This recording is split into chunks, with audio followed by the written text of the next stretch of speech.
बोलो शंकर भगवान की जय। हेलो फ्रेंड्स, हमारे चैनल रंग बिरंगी दुनिया में आप सभी का स्वागत है। इससे पहले की वीडियो में मैं आप लोग को 12 ज्योतिर्लिंगों के बारे में बता रही हूँ। तो इससे पहले वाली वीडियो पहले मैंने आप लोग को पहले ज्योतिर्लिंग सोमनाथ के बारे में, फिर मल्लिकार्जुन के बारे में, फिर ओम महाकालेश्वर के बारे में, फिर उसका महत्व, ये सारी वीडियो मैंने डाली हैं और इनकी भी लिंक मैं डिस्क्रिप्शन में दे दूंगी। आज मैं आप लोग को बता रही हूँ विंध्य की तपस्या क्या थी और ओमकार में परमेश्वर लिंग के प्रादुर्भाव और उनकी महिमा का वर्णन, यानी कि ओमकारेश्वर लिंग का प्रादुर्भाव कैसे हुआ। ऋषियों ने कहा, महाभाग सूत जी, आपने अपने भक्त की रक्षा करने के लिए महाकाल नामक शिवलिंग की बड़ी अद्भुत कथा सुनाई है।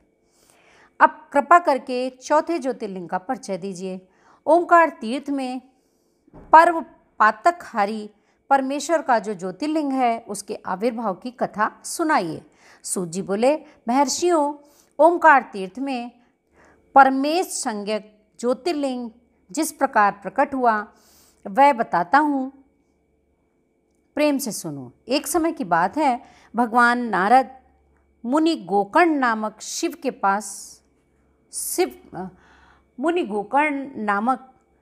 शिव के समीप जा बड़ी भक्ति के साथ उनकी सेवा करने लगे।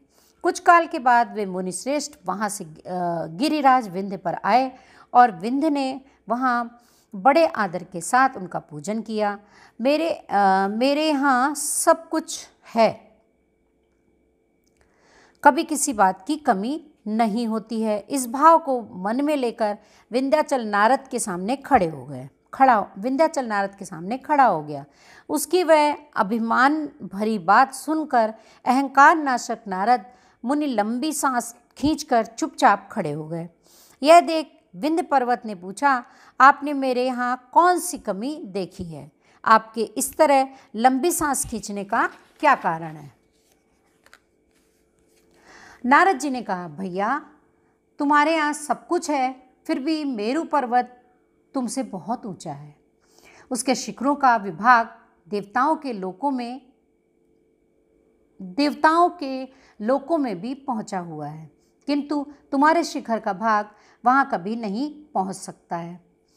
सूत जी कहते हैं, ऐसा कहकर नारद जी वहाँ से जिस तरह आए थे उसी तरह चल दिए, परंतु विंध्य पर्वत मेरे जीवन आदि को धिक्कार है। ऐसा सोचता हुआ मन ही मन संतप्त हो उठा। अच्छा, अब मैं विश्वनाथ भगवान शंभु की आराधना पूर्वक तपस्या करूँगा, ऐसा हार्दिक निश्चय करके वह भगवान शंकर की शरण में आया। तदंतर जहाँ साक्षात ओंकार की स्थिति है वहाँ प्रसन्नतापूर्वक जाकर उसने शिव की पार्थिव मूर्ति बनाई और 6 मास तक निरंतर शंभु की आराधना करके शिव के ध्यान में तत्पर हो वह अपनी तपस्या के स्थान से हिला तक नहीं। विंध्याचल की ऐसी तपस्या देखकर पार्वती पति प्रसन्न हो गए। उन्होंने विंध्याचल को अपना वह स्वरूप दिखाया जो योगिनी के लिए भी दुर्लभ है। वे प्रसन्न हो उस समय उससे बोले, विंध्य, तुम मनोवांछित वर मांगो, मैं भक्तों को अभीष्ट वर देने वाला हूँ और तुम्हारी तपस्या से प्रसन्न भी हूँ। विंध्य बोला, देवेश्वर शंभो, आप सदा ही भक्तवत्सल हैं। यदि आप मुझ पर प्रसन्न हो तो मुझे वह अभीष्ट बुद्धि प्रदान कीजिए जो अपने कार्य को सिद्ध करने वाली हो। भगवान शंभु ने उसे वह उत्तम वर दे दिया और कहा कि पर्वतराज विंध्य, तुम जैसा चाहो वैसा करो। उसी समय देवता तथा अंतःकरण वाले ऋषि वहां आए और शंकर की पूजा करके बोले, प्रभो, आप यहाँ स्थिर रूप से निवास करें। देवताओं की ये बात सुनकर परमेश्वर शिव प्रसन्न हो गए और लोगों को सुख देने के लिए उन्होंने सहर्ष वैसा ही किया।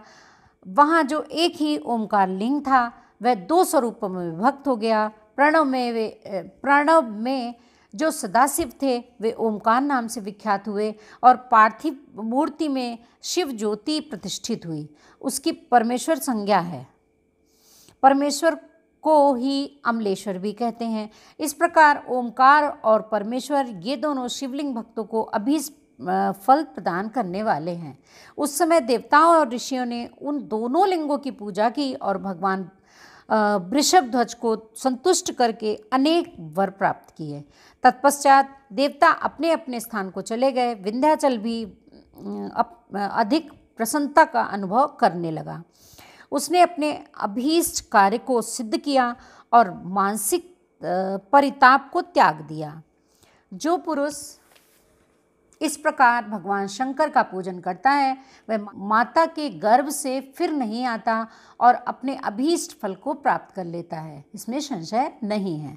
सूत जी कहते हैं, महर्षियों, ओमकार में जो ज्योतिर्लिंग प्रकट हुआ और उसकी आराधना से जो फल मिलता है वह सब यहाँ तुम्हें बता दिया। इसके बाद मैं उत्तम केदार नामक ज्योतिर्लिंग का वर्णन करूँगा। बोलो ओमकारेश्वर की जय। तो कैसी लगी आप लोग को हमारी ये जानकारी?